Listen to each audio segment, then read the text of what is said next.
Hello mga kamoy-moy, welcome back to my video.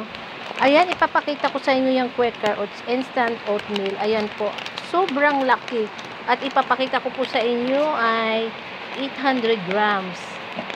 So, sobrang laki niya. Ipapakita ko yung expiration.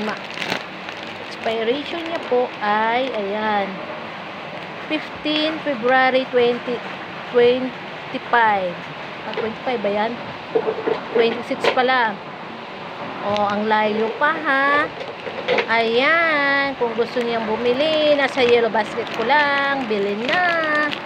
Siguro mga 1 buwan mo tong kakainin, o mga 3 buwan.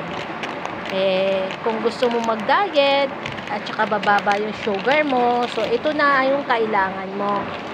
Kasi ako, gusto kong bumaba ang sugar ko, kaya bumili ako ng Quaker Oats 800 grams. Kita nyo?